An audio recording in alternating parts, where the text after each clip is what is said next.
Aujourd'hui dans le Bitcoin, est-ce que Tether est sur le point de faire pumper le Bitcoin price? Ça complote pas mal sur le Discord Platinum, je vais faire fuiter 2-3 trucs. Attention YouTube, CryptoSauce n'est pas complotiste, je ne suis pas complotiste. En 2020, mon médecin m'a conseillé de prendre du Pfizer, j'en ai acheté pas mal sur Nasdaq, plus 50% en quelques semaines. Donc voilà, je regrette pas du tout, je suis pas complotiste, on parlera de ça. Mais également du Bitcoin en daily, en 4 hour candle, du on-chain, c'est un peu la cerise sur le gâteau sur la chaîne CryptoSauce, du Ethereum également. Et on va checker tout ça dans cette vidéo.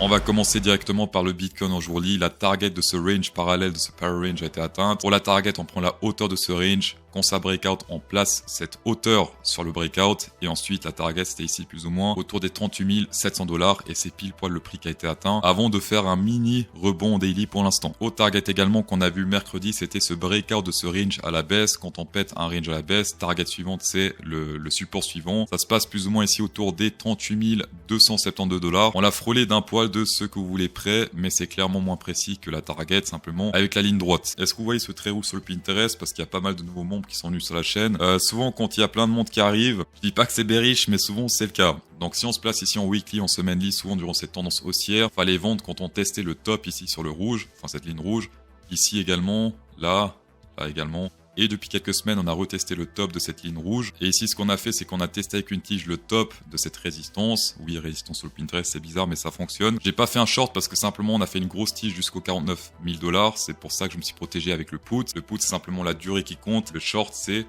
un stop loss. Le stop loss fait office de sélection naturelle, alors qu'avec un put, c'est le ton qui fait office de sélection naturelle. Et souvent, les zones de reload, les zones de recharge, ça se passe sur le bottom bleu. L'Op Interest, c'est pas juste des traits random comme ça, d'accord? C'est l'argent qu'il y a dans le marché crypto, dans les futurs, donc les longues et les shorts combinés. Et plus ça monte, plus il y a d'argent, plus ça descend, plus il y a de peur sur le marché. L'explication est plutôt simple. Quand le Bitcoin pump, tout le monde est bullish, tout le monde trade, fait des petits longs, des petits shorts en 4 heures et moins 15 minutes, 5 minutes, etc.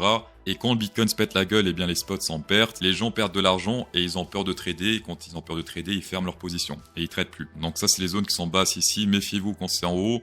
Et soyez greedy quand c'est en bas. Chose intéressante quand même sur le moyen terme qui pourrait être bullish sur du moyen terme, c'est ce support qu'on peut dessiner maintenant sur le Pinterest plus ou moins autour des 3,3 milliards, puisque souvent quand on teste cette zone bleue, depuis le 29 octobre, c'est de l'achat moyen terme. Ici, il fallait acheter, ici également c'était un dip pour acheter, et ici également, c'était un dip pour acheter. Et pour la règle, c'est pareil, on achète dans cette zone, on vend dans cette zone, on achète dans cette zone, on vend dans cette zone, etc., etc. D'ailleurs, c'est ces zones-là, ainsi que sur le RSI, le bottom de ce range, qui m'ont fait prendre mes 2 MTP, enfin mon 2 MTP, c'est mon put Ethereum. Je rappelle que l'ouverture, je l'ai partagé dans la vidéo, c'était ici, c'était le 17 avril. C'était le prix de la position, donc 3 000 $. Ensuite, premier TP, je l'ai pris à 1500, donc j'ai fait 1500 de profit. Et le deuxième TP, c'était hier, que j'ai partagé également sur Twitter. 5100 $ au total de profit sur ce trade. Donc ça, c'est mon trade Ethereum. Mon seul historique, c'est ça, parce que je crois que c'est le seul trade Ethereum option que j'ai fait. Sur le Bitcoin Price, j'en ai fait un peu plus. 700 de profit, 3400 de profit, 610 de profit. Et là, j'ai perdu... Si j'avais perdu 3 $ et 13 $, ce qui fait environ 17 $. Pour être honnête avec vous, même moi, je me surprends ici avec mes skills de option trader parce qu'un trader rentable, c'est quelqu'un qui gagne environ, on va dire, 60% de ses trades, ça suffit. Ici, on est sur un... beaucoup de pourcentage. Je sens qu'après cette vidéo, peut-être je vais recevoir un appel d'un certain Warren Buffett. Yes, CryptoSauce, can I please have financial advice, please? Pour ceux qui savent pas qui c'est Warren Buffett, c'est il est très gentil. Parti de rien. Et suite à cela, CryptoSauce rétorque: non, Warren Buffett, I don't do financial advice, you know, I only do natural selection, that's all. Par contre, je peux te faire gagner 50 $ sur BingX si tu réponds à cette question dans les commentaires. Écoute bien, Warren Buffett, est-ce que lundi à 9h, le prix du Bitcoin Price sera au-dessus des 40 150 $ ou sous ce prix, mais simplement plus ou moins à la fin du commentaire? Et si tes tirs au sort, eh bien je t'enverrai 50 $ sur BingX, tape dedans Hit Inside. Le gagnant de la dernière vidéo s'affiche à l'écran, donc bravo à toi. Et peut-être que Warren Buffett sera à sa place lundi. Qui sait. On va passer à la partie complotisme de cette vidéo. Alors attention, CryptoSauce n'est pas complotiste, mais si vous souhaitez voir encore plus de trucs complotistes, eh bien simplement vous pouvez aller dans le Platinum CryptoSauce en description. Connaissez-vous Paolo Arduano, CTO de Bitfinex? Eh bien, certaines personnes ont remarqué que très souvent, avec un très gros trait, quand ces tweets contenaient l'emoji poire, le Bitcoin pumpait pas mal dans les heures suivantes. Ici, on a un petit exemple. Il a posté la poire, un truc random sur Twitter, tout le monde a rigolé, ensuite pump. Je rappelle que c'est pas seulement le CTO de Bitfinex, mais également le CEO de Tether. Tether qui imprime Et regardez ce qu'il a posté hier à 2h du mat, une poire et un nuage. Étrange. Et qu'est-ce qui se passe depuis hier sur le marché? Plus ou moins dans cette zone-là, je sais pas s'ils ont le même fuseau horaire sur TradingView, etc. Mais bref, c'était plus ou moins dans cette zone-là. Et depuis, pour l'instant, ça pump pas trop, mais en tout cas, on se pète plus la gueule. Et également un petit spoil Platinum. Ici, on a le funding rate sur les exchanges. Alors, les funding rates, personnellement, je préfère qu'on s'est dézoomé que qu'on s'est zoomé. Qu'on s'est zoomé, ça a aucune signification, c'est totalement bordélique. Par contre, qu'on s'est dézoomé, ça indique quand même pas mal également le sentiment, parce que c'est la différence entre les spots et les futurs. Si le funding rate est élevé, ça signifie que le prix futur est plus élevé que les spots, et si c'est bas, le prix futur est plus bas que le spot. Souvent, quand le funding rate est négatif ou même très négatif, eh bien c'est là où il faut s'intéresser, qu'on s'est dézoomé. Attention, pas qu'on s'est zoomé, mais qu'on s'est dézoomé. En jour-lit et même en semaine-lit, c'est plutôt intéressant. Pour ceux qui regardent ça en 4 heures et même en plus zoomé, eh bien c'est que c'est naturel. Ici, on est vraiment sur un déséquilibre total négatif, et ce qui signifie que, eh bien, les gens sont totalement bearish. Pour ceux qui veulent rentrer pour du moyen terme, un léger négatif, comme par exemple ici, là, etc. Par contre, quand même, chose à prendre en compte, c'est que les sorties sont moins intéressantes que les entrées. Et si on dézoome un petit peu, alors j'ai pas envie de vous faire flipper, mais ça ressemblait à ça durant le dernier ATH, et ça ressemble à ça actuellement. Ici, on est sur des données factuelles.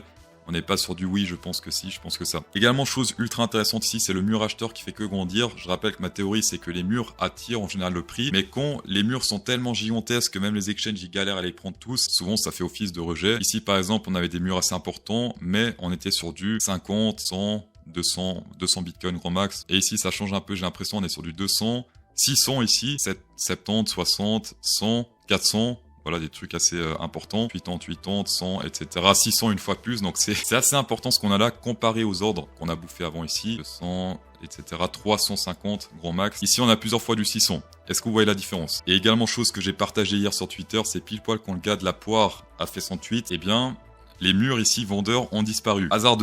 Hasardeux tout ça. Est-ce que vous souhaitez aller encore plus loin dans le complotisme? Non? Mais attention, je suis pas complotiste, d'accord? Ici sur CoinMarketCap, si on clique sur Tether, on va dans Market Cap ici, on met sur du 1 mois. Qu'est-ce qui s'est passé hier? Regardez bien. Ils ont printé, on est passé de plus ou moins ici 94 milliards,8 à ici 95,5. Donc environ 800 millions ont été print dans cette zone. Souvent quand ça print, c'est plutôt bullish. Et là, on a fait un énorme print comparé au précédent. Et ça également, c'est plus ou moins synchro avec le tweet de Monsieur Poire et des ordres qui ont été retirés. Est-ce que vous voulez savoir ce qui s'est passé ici le 3 janvier quand ils ont commencé à imprimer sur le marché? Sur le graphe, c'était pile poil dans cette zone-là. Mais attention, CryptoSauce n'est pas complotiste, très important. En description, vous avez les bonus, mais ça vous savez déjà. Mais un peu plus caché, je pense que c'est la minorité d'entre vous en vue, c'est l'accès contenu Platinum. On passe à la suite. Le petit résumé Bitcoin avant de passer sur le Ethereum, c'est que sur le court terme, il y a un potentiel de rebond, sachant que ça imprime pas mal sur Tether et que l'Opinterest est sur un support. Sauf que pour du plus long terme, selon moi, il y a toujours encore trop de monde qui est dans le train. Il suffit de regarder l'Opinterest et que la zone de recharge long terme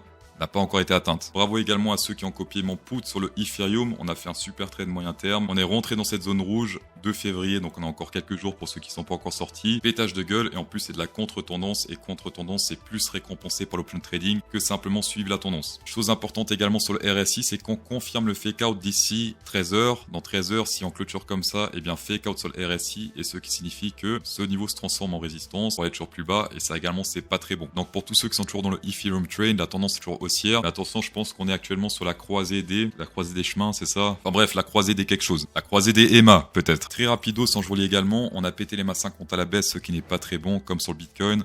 Donc souvent quand on pète les MA 50 à la baisse, c'est pour rebondir légèrement avant de plus se péter la gueule. Chose intéressante par contre, on s'approche du support sur le Pinterest. Pas mal de retests ici pour aller toujours plus haut. Un retest ici avec un petit rejet à la hausse ou stabilisation. Ça peut être un long pour aller jusqu'à la zone rouge. Pas forcément faire des plus hauts sommets, mais peut-être aller jusqu'à là, peu importe. Tant qu'on teste cette zone rouge TP. Et également support sur le RSI pété à la baisse qui maintenant devient une résistance. Dans tous les cas, merci d'avoir checké cette vidéo, c'est toujours un plaisir. Insérez un pouce bleu dans cette vidéo pour incrémenter encore plus le plaisir. Et bonne soirée.